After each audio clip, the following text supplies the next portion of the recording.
کیا وقت کو روکا جا سکتا ہے؟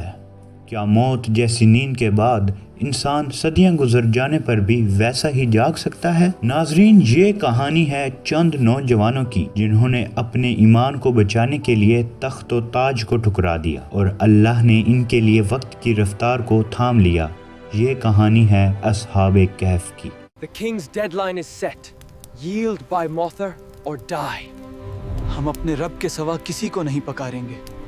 ناظرین، یہ قصہ آج سے ہزاروں سال پرانا ہے۔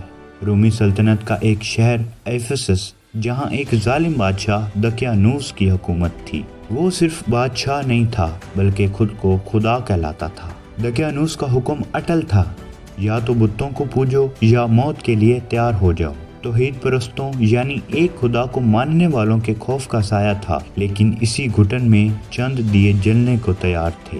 یہ نوجوان شہر کے امراء کے بیٹے تھے۔ یہ چاہتے تو عیش و عشرت کی زندگی گزار سکتے تھے، مگر ان کے دلوں میں ایمان کی شمع روشن ہو چکی تھی۔ انہوں نے طے کیا کہ وہ اس جھوٹے خدا کے سامنے نہیں جھکیں گے۔ ناظرین، بادشاہ کو ان کی بغاوت کی خبر ملی۔ انہیں دربار میں طلب کیا گیا اور دھمکی دی گئی کہ وہ اپنا عقیدہ چھوڑ دیں ورنہ انہیں قتل کر دیا جائے گا۔ بادشاہ نے انہیں سوچنے کے لیے چند دنوں کی مہلت دی۔ یہی مہلت ان کے لیے فرار کا سبب بنی۔ انہوں نے شہر چھوڑنے کا فیصلہ کیا۔ وہ جانتے تھے کہ واپسی کا راستہ بند ہو چکا ہے۔ راستے میں ایک کتا بھی ان کے ساتھ ہو لیا۔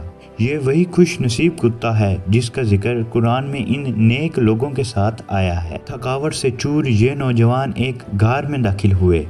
انہوں نے اللہ سے دعا کی، اے ہمارے رب، ہمیں اپنی طرف سے رحمت عطا فرما اور ہمارے معاملے میں رہنمائی فرما، اور پھر وہ سو گئے۔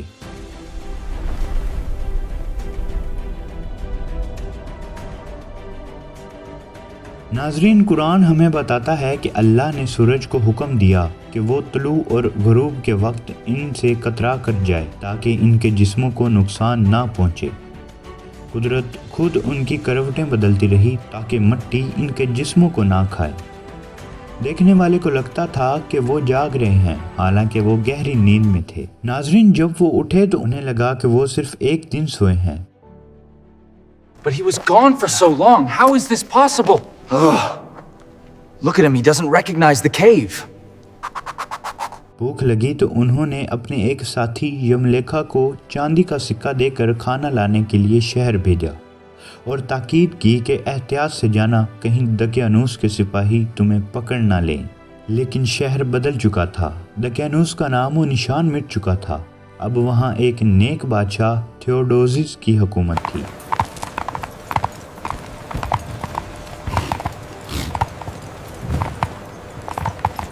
جب یملیکھا نے دقیانوس کے دور کا 300 سال پرانا سکہ بڑھایا تو بازار میں ہلچل مچ گئی۔ معاملہ حکام تک پہنچا۔ یملیکھا یہ دیکھ کر دنگ رہ گیا کہ جسے وہ کل کا دن سمجھ رہا تھا، در حقیقت وہ صدیوں پرانی تاریخ بن چکا تھا۔ ناظرین، یہ معجزہ دراصل اس دور کے لوگوں کے لیے ایک نشانی تھا جو قیامت اور مرنے کے بعد جی اٹھنے پر شک کرتے تھے۔ اللہ نے دکھا دیا کہ وہ کس طرح مردہ اجسام یا سوئے ہوں کو صدیوں بعد بھی زندہ کر سکتا ہے۔ اصحاب کہف کا مقصد پورا ہو چکا تھا۔ وہ ایمان کی حقانیت کی دلیل بن کر آئے۔ لوگوں نے ان کی یاد میں اس غار پر ایک عبادت گاہ تعمیر کرنے کا فیصلہ کیا۔ آج بھی سورہ کہف کی تلاوت ہمیں یاد دلاتی ہے کہ جب انسان اللہ کے لیے سب کچھ چھوڑ دیتا ہے تو اللہ اس کی حفاظت ایسے ذرائع سے کرتا ہے جو انسانی وہم و گمان میں بھی نہیں ہوتے۔ اصحاب کہف کی کہانی محض ایک قصہ نہیں، یہ اللہ کی قدرت کا زندہ ثبوت ہے۔